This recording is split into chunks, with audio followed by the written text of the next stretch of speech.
afternoon. Welcome to currency update from the currency desk.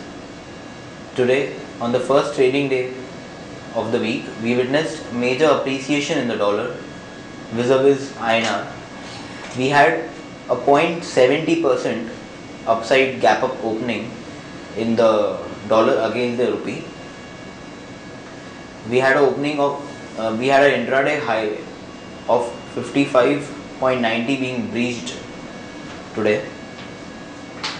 Now, this was majorly attributed to the bad news from the Spanish economy or the European Union as a whole.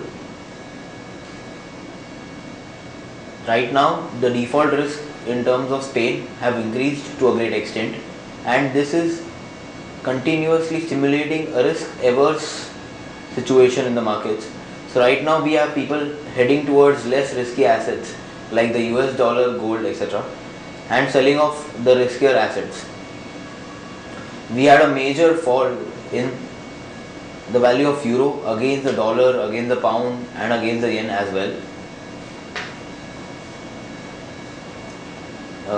In the near term, the outlook for the Indian rupee looks bleak. We can see further depreciation in the Indian rupee. This is mainly being attributed to no steps or no bold measures, which we say, that are being undertaken by the Indian government or the RBI. So right now, until unless any major steps to cut down our widening fiscal as well as trade deficit are taken, there would not be any positive for the Indian rupee and it would continue to depreciate. On Sunday, a FDI proposal in retail was also rejected or faced strict opposition from the opposition party. Hence, Congress could not make any major strides or take any major strides in that area. Also, we had recently rumors making the rounds that the diesel price would be increased so that the deficit eases a bit.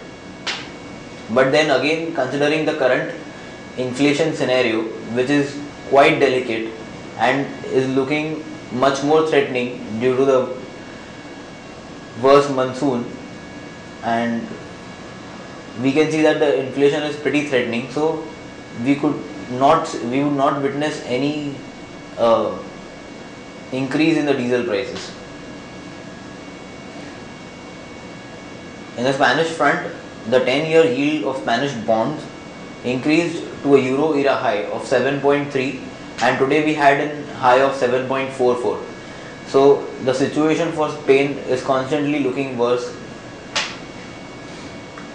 We had news from the Spanish economy that the regional governments are actually asking the central government to provide them with some funds for support.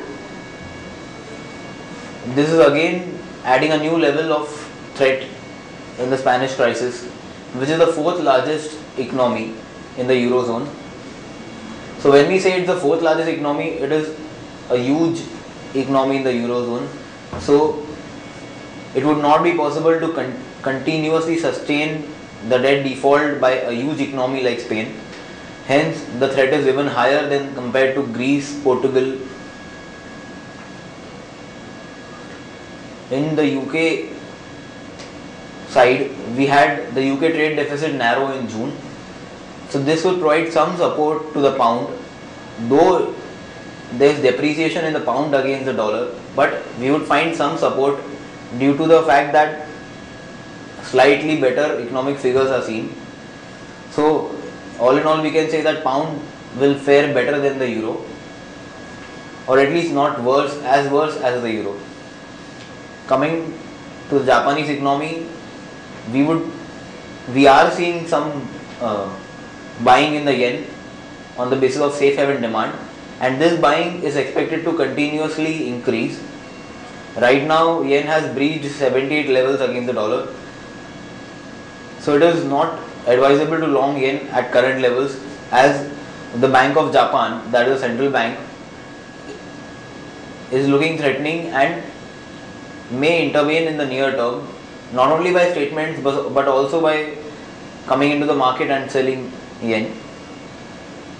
So this could affect the yen. So investors need to keep a stringent eye on what the Bank of Japan is stating or making statements. So if we have any such signals in the near term, we can easily take sell positions in the yen. Technically, in terms of dollar, we have an uptrend developing, and this uptrend would become stronger above 56.07 levels. In the spot, if the closing is above 56.07, we can very well initiate a long position. In terms of euro and pound, there is some consolidation or sideways movement, but the fresh trend could change to upside if the first resistances are crossed. In terms of yen, we have some consolidation around the first support, but if there is some intervention from Bank of Japan, we could very well see it break the first support level, from wherein we can actually keep a stop loss of 70.64 and initiate a sell in the Japanese yen against the Indian rupee. Thank you.